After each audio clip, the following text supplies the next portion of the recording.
Lo dijo en la primera hora.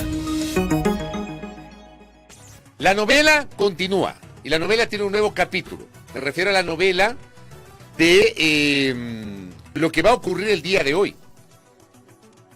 A partir de las 5 de la tarde de este jueves 9 de enero, el señor presidente de la República encargará el poder, esto hemos abordado a lo largo de esta semana, a una vicepresidenta que él designó, desconociendo a la vicepresidenta natural, la señora Verónica Abad. Fue interesante ayer la entrevista que tuvimos con Rafael Ollarte, con el constitucionalista, que él, por ejemplo, decía, para la visión del doctor Ollarte, la señora Abad ha abandonado su cargo, no está cumpliendo con sus funciones. Es una visión de él, como hay quienes dicen que no, que la señora Abad no ha abandonado su cargo. Al final del día, quienes deben declarar el abandono del cargo o que no existe una persona que esté ocupando la segunda magistratura es la Asamblea Nacional y la Corte Constitucional a través de un procedimiento muy complejo, decía el doctor Ollarte, que está consagrado en la Constitución. Como esto no ha ocurrido, explicaba el doctor Ollarte, Verónica Abad sigue siendo la vicepresidenta de la República.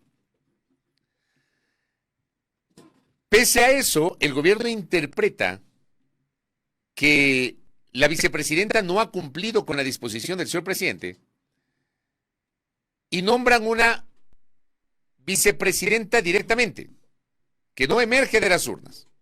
Inicialmente Sarija Moya y luego Cintia Gelibert. La señora Gelibert esta tarde, a las 5 de la tarde, según ese decreto 500 emitido por el presidente, se convertirá en presidenta encargada de la República hasta las 4 de la tarde con 59 minutos del domingo. Ojo, el decreto dice que en algún momento, si el presidente así lo considera, podría retomar antes de las 4:59 de la tarde del domingo el ejercicio del poder.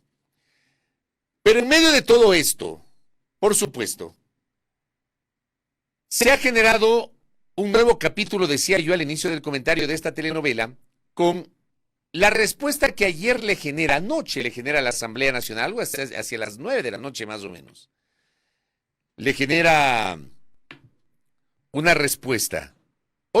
A las 8 de la noche, más o menos a las 8 de la noche, se conoció ya del oficio que le envía la Asamblea Nacional al presidente devolviéndole el decreto ejecutivo, diciéndole, presidente, usted no puede encargar la presidencia para irse a hacer campaña política argumentando que esa es una causal de fuerza mayor. Presidente, si usted quiere hacer campaña política, tiene que pedir licencia sin sueldo, como señala el artículo 93 del Código de la Democracia, y nosotros en la Asamblea le autorizaremos o no. Entonces aquí tenemos otro episodio del conflicto político-jurídico.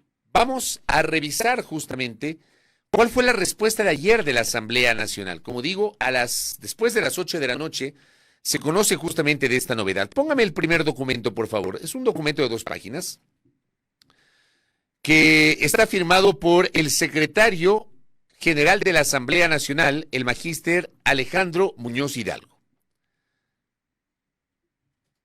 Este documento tiene fecha de ayer, 8 de enero, y dice, respuesta al oficio número T.428-SGJ-25-0010 del 7 de enero del 2025, dirigido al ingeniero Daniel Novoa-Sim, presidente constitucional de la República.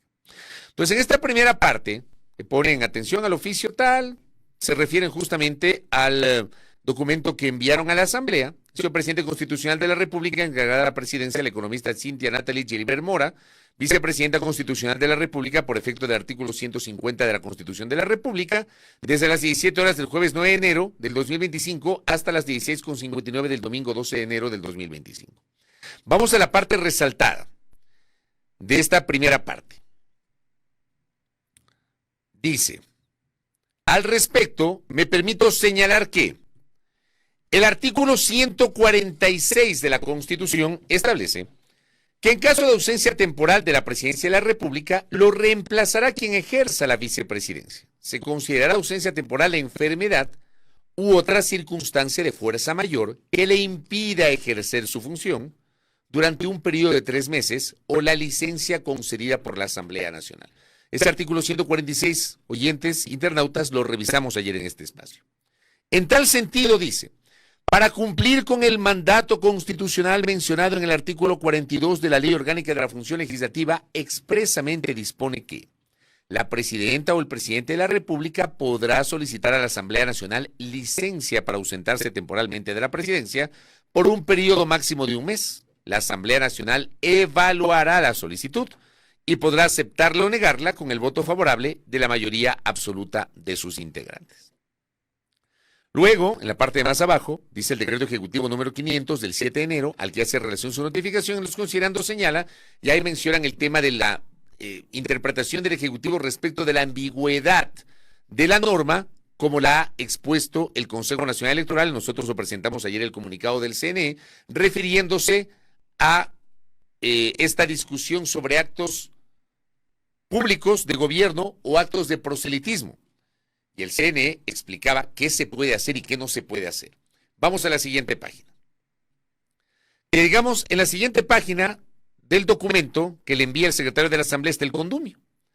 Entonces, en la primera parte dice, los hechos descritos, está en la parte superior, ¿no? Los hechos descritos en el decreto ejecutivo número 500 no se adecuan a la descripción jurídica contenida en el artículo 30 del Código Civil vigente, que expresamente señala que se llama fuerza mayor o caso fortuito al imprevisto a que no es posible resistir, como un naufragio, un terremoto, el apresamiento de enemigos, los actos de autoridad ejercidos por un funcionario público, etcétera. O sea, de acuerdo al Código Civil, causas de fuerza mayor o caso fortuito que no se pueden resistir, ponen ahí pues ejemplos extremos, ¿no? Naufragio, un terremoto, el apresamiento de enemigos, los actos de autoridad ejercidos por un funcionario público, es más, dice, etcétera. Es más, los ejemplos que plantea este artículo del Código Civil evidencian que la confusión que tendrían los ciudadanos respecto de las actuaciones del presidente como candidato no son un hecho imprevisto que no se pueda resistir. No son un hecho imprevisto que no se pueda resistir. Más abajo, pues, el documento cita el resto de considerandos y en la siguiente parte resaltada se informa al presidente sobre la devolución del oficio referido, el oficio a través del cual el presidente le informa a la Asamblea Nacional sobre el encargo a partir de hoy a la vicepresidenta que el presidente designó.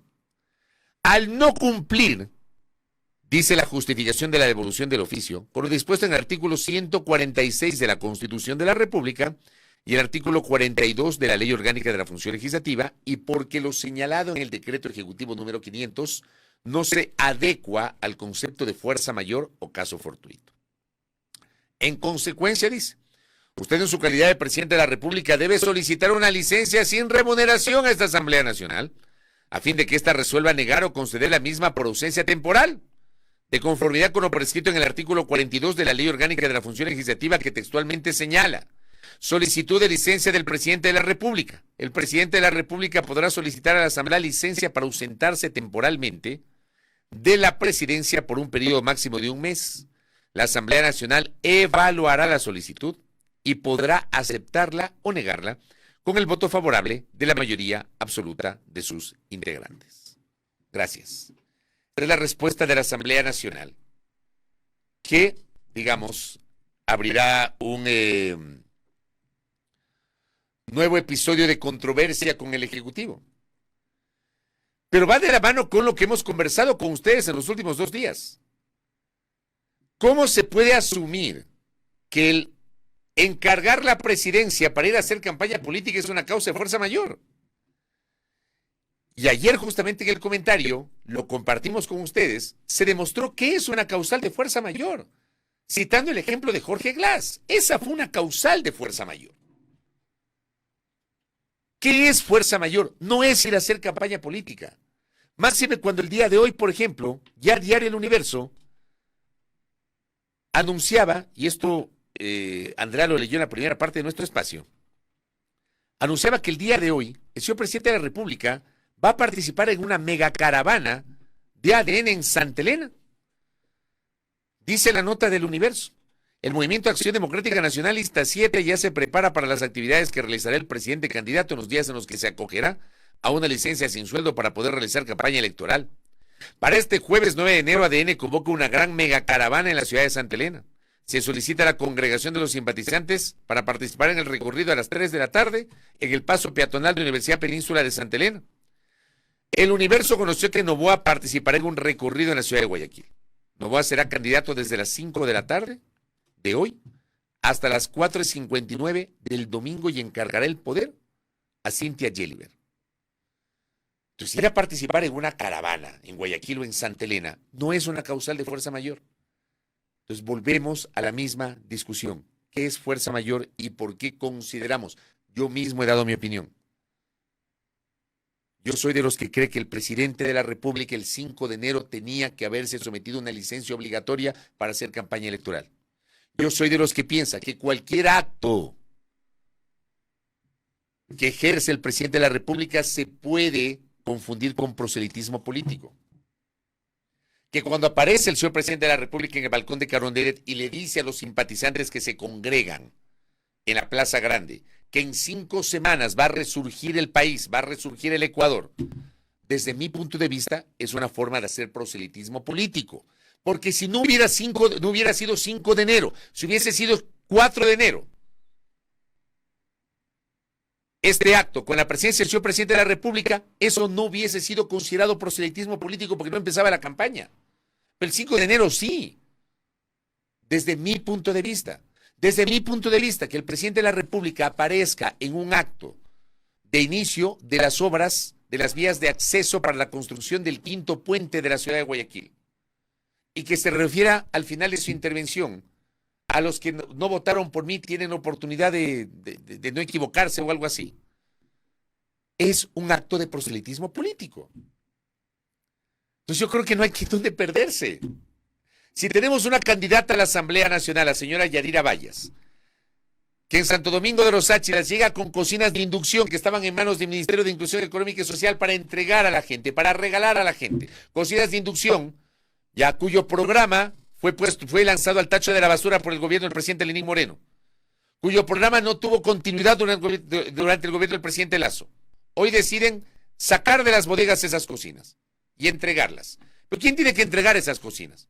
El gobierno, no los candidatos. Y ponen a una legisladora que busca la reelección a que entregue cocinas de inducción. Ese es un acto de proselitismo político que además es ilegal. Está violando el Código de la Democracia del asambleísta Vallas. Son actos de proselitismo político, no hay donde perderse. Si mañana pasado el presidente de la República se va a la provincia de Loja y participa de algún evento y en su intervención hace alguna referencia a la campaña, es un acto de proselitismo político. Porque además, otra vez, lean la sentencia a través de la cual sancionan al alcalde metropolitano de Quito, que en lo personal, y lo dijimos en su momento en este espacio, yo mismo lo mencioné, esa sentencia me parece inverosímil desde el punto de vista de que ahora una autoridad llega a un cargo y tiene que divorciarse de su organización política como que no fuera un ente político, no fuera un actor político. Tiene que divorciarse. Y ni siquiera cuando no esté en horas laborales puede hacer campaña. Eso dice la sentencia que sancionó a Pavel Muñoz. Revisen esa sentencia. Tómense el tiempo de revisar. Yo ayer conversaba con una legisladora que no va a la reelección. Entonces no tiene que pedir licencia y está en receso. Entonces yo le preguntaba a la mencionada legisladora si ella iba a participar de la campaña de la organización política que representa. Me dijo, ni loca. Porque corro el riesgo de que si participo, pese a que yo estoy en vacancia, ¿ya?, y no estoy buscando la reelección, se va a asumir que yo estoy, como pasó con Pavel Muñoz, se va a asumir que yo estoy violando el Código de Democracia. La sentencia del alcalde Muñoz, a mi modo de ver, es una sentencia que de alguna manera complica el ejercicio de la política partidista para quienes hoy ostentan un cargo de elección popular, como que no fuesen políticos. Yo sí creo que tiene que haber límites, ¿no? el límite del uso de los recursos públicos, la necesidad de la licencia, etcétera. Pero tampoco vamos a la exageración. Aquí en alguna ocasión Alfredo Serrano Valladares, presidente del Partido Social Cristiano, nos citaba en este espacio que, por ejemplo, ellos pensaban, y me mencionaba un caso puntual, el de Roberta Zambrano en Esmeraldas. Roberta Zambrano, que es prefecta, que no es candidata, es prefecta, no tiene que pedir licencia. Pero Roberta Zambrano es presidenta provincial del Partido Social Cristiano en Esmeraldas. Y decía en este espacio Alfredo Serrano, ¿cómo vamos a hacer con Roberta Zambrano? Si firma o no firma el documento de inscripción, si acude o no al Consejo Electoral en Esmeraldas a inscribir, si participa en el famoso acto de inscripción de candidaturas en el Salón de la Democracia. Le van a sancionar por eso, ¿me explico? Pero ¿por qué para unos sí, por qué para otros no? Porque estos elementos que constan en la sentencia que sancionó el alcalde metropolitano de Quito deberían ser observados ahora mismo. A propósito de las actividades del señor presidente de la República, lo que pasó el día domingo, lo que pasó el día lunes en Guayaquil, o, por ejemplo, esta presencia de una legisladora entregando cocinas de inducción, cuando ella no es funcionaria de gobierno, ella está haciendo proselitismo político. Entonces miran con la misma vara a todo el mundo, ¿no les parece? Pero aquí en el Ecuador, ya, es el imperio de medir con diferente vara. Aquí, con diferente rasero. Aquí no se nos mide a todos con la misma vara. Aquí se mide con diferente rasero. ¿Qué me dice Andrés? Le envío un abrazo, querido Andrés. Feliz año, feliz año. Como este país es de memoria corta, dice, vale recordar el debate político, justo lo que estoy diciendo, vea, Andresito. El debate político jurídico que se generó cuando el entonces consejero del Consejo de Participación Ciudadana, Juan Esteban Guarderas, demandó al alcalde de Quito, Pavel Muñoz. Entonces, tanto Guarderas cuanto algunos opinólogos y hasta juristas decían que el alcalde es alcalde de las 24 horas del día y que no podía despojarse de su cargo en momento alguno. Tal cual, vea, yo no había leído su mensaje, acabo de leerlo. Tal cual, me leyó la mente. Hemos estado conectados, querido Andrés. Tal cual. Porque eso dice la sentencia que sancionó a Pavel Muñoz. Que el alcalde es alcalde de las 24 horas. No es alcalde de 8 a 5 de la tarde. No es que después de las 6 de la tarde puede hacer lo que quiera. Sigue siendo alcalde, eso decía la sentencia. Porque eso también se discutía, ¿no? ¿En qué momento grabó el alcalde el video con Luisa González en la campaña anterior? Aquí no se mide a la gente con la misma vara. No se mide. ¿Ah? Acá, por ejemplo, ¿no? Arturo, un abrazo. ¿Vieron un video de una candidata de ADN de Manabí? Que casi, creo que Lara Croft, que es el personaje de Angelina Jolie, le queda corta, ¿no? Dice acá Arturo, una candidata que saca un video como Bárbara Blade saltando el caballo es un acto de proselitismo político, por supuesto. Pero aquí, como digo, no se mide a todos con la misma vara. Bueno, eso habrá que seguir hablando, veamos cómo reacciona el gobierno. Eso por un lado. Por otro lado, y será materia de nuestra tercera entrevista, más adelante con Luis Córdoba Alarcón, quien es un estudioso de los temas de seguridad. Hace un año, el señor presidente de la República declaró al país bajo conflicto armado interno. Hace exactamente un año, 9 de enero. 9 de enero también, si la memoria no me es infiel, este país se dolarizó. Tratando de hacer memoria, ¿no? Fecha emblemática, 9 de enero. Pero no voy a hablar de la dolarización, voy a hablar del conflicto armado interno. Entonces recapitulemos. Leamos una nota del 9 de enero del 2024, porque recordar es volver a vivir.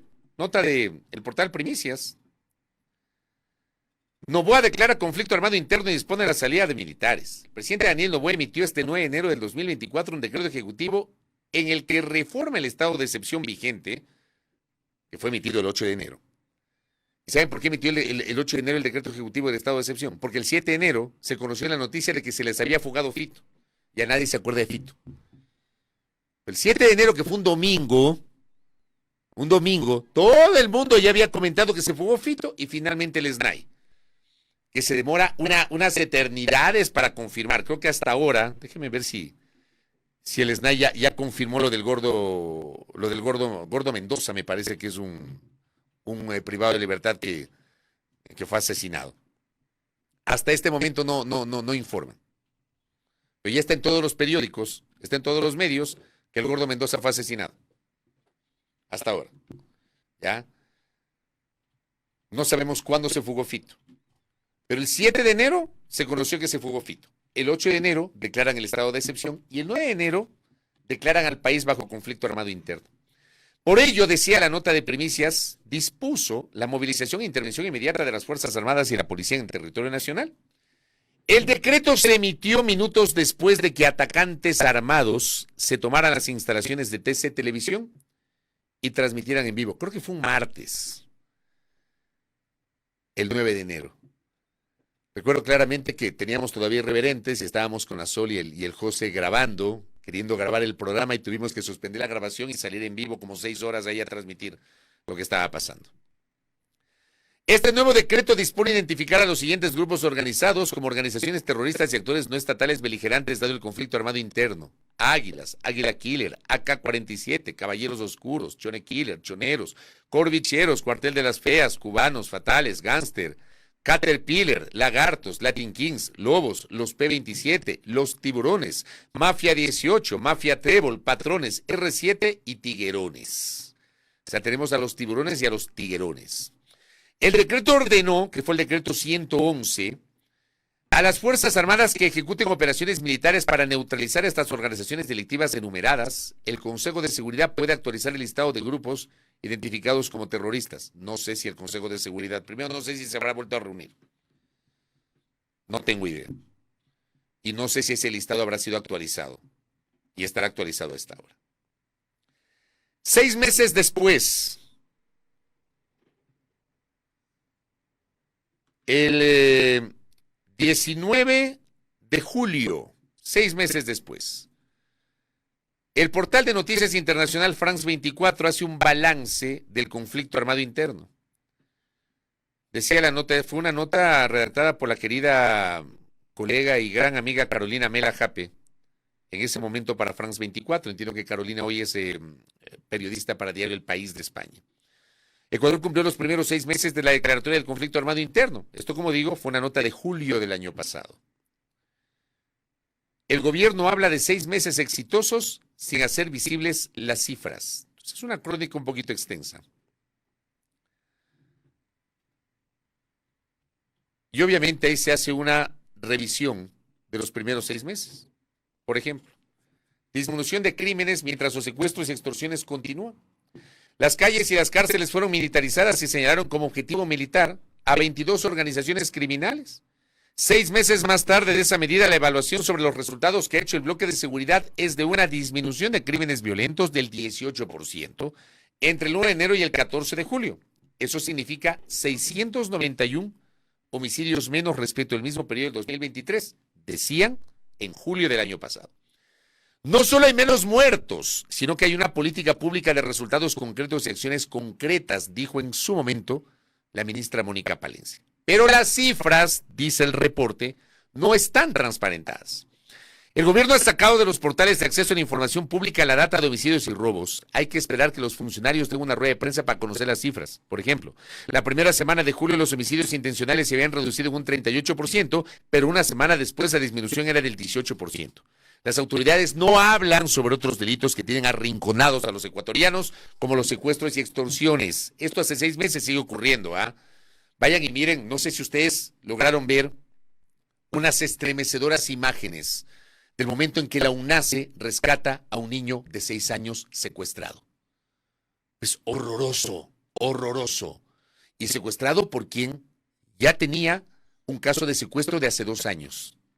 Horroroso. El tema de los secuestros y de las extorsiones ha ido en aumento y poco nada se habla del tema. Dice acá, según el Instituto de Estudios y Capacitación en Seguridad Integral, se han denunciado más de 9.800 casos de extorsiones hasta el 15 de junio del año anterior. Eso quiere decir que este delito incrementó en un 138% respecto del 2023. Esta, como digo, es una referencia de los primeros 6 meses de vigencia del conflicto armado interno. ¿Qué pasa un año después? Vuelvo a citar una fuente colega, el portal web de Ecuavisa. El primer año del conflicto armado interno desgastó a las Fuerzas Armadas, aunque la violencia disminuyó, dice. El 9 de enero se convirtió en una fecha difícil de olvidar para los ecuatorianos por el secuestro en vivo de los trabajadores de TC y la posterior declaratoria del conflicto armado interno. Dice, Las masacres y sicariatos han disminuido, estadísticamente.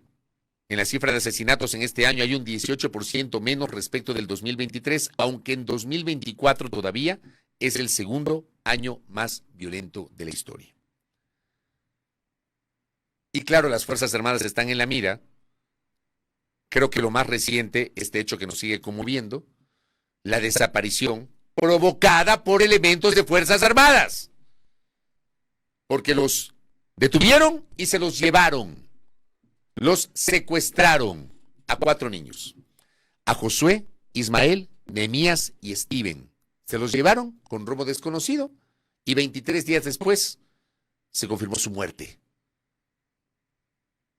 Como yo he venido diciendo a lo largo de estos días, lo dije el lunes, yo sería un irresponsable si digo que los militares los mataron.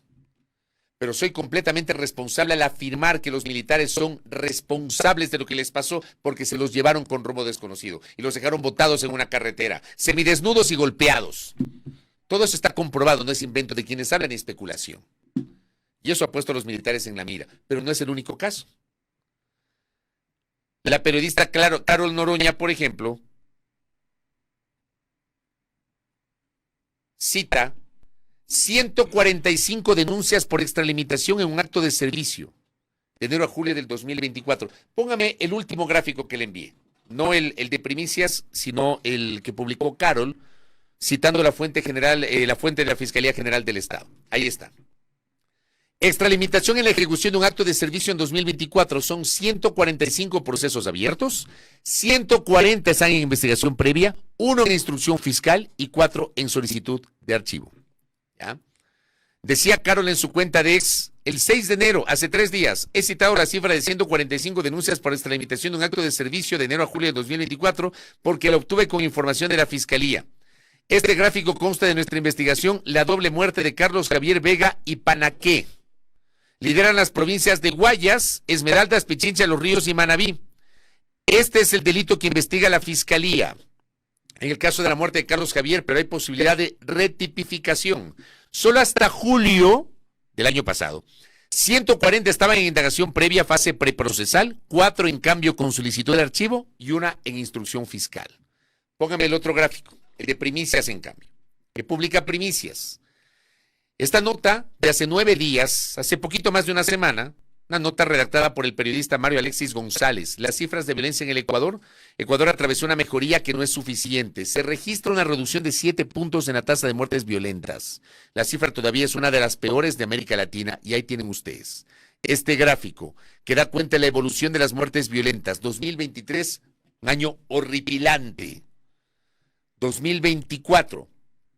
Es cierto que hay una convalescencia, una mejoría de las cifras, que lo vamos a hablar ya mismo con Luis Córdoba Alarcón, pero no termina siendo suficiente porque, claro, reduces las cifras de ciertos delitos, por ejemplo, los homicidios, pero ¿qué pasa con las extorsiones y los secuestros? Gracias. Dice la nota de primicias, Ecuador atraviesa una crisis de seguridad que aunque da muestras de aunque muestra señales de leve alivio, sigue dejando huellas profundas en la sociedad. Las cifras de violencia del 2024 le siguen colocando al Ecuador entre los países más peligrosos del mundo. Según las cifras, entre enero y el 15 de diciembre del 2024, 19 personas fueron asesinadas en promedio cada día. Si ese promedio se mantiene hasta el final del año, el país cerrará el periodo con una tasa de 40.4 muertes por cada 100,000 habitantes. ¿Saben qué? De esto debería hablar la sociedad. De esto. Y además de los excesos de la fuerza pública y sobre todo de los militares durante el conflicto armado interno. Que hoy estamos hablando de la desaparición y posterior asesinato de los 4 niños de las Malvinas. Poco nada se habla, y lo comenté yo justamente hace algunas semanas, sobre la muerte de Carlos Javier Vega.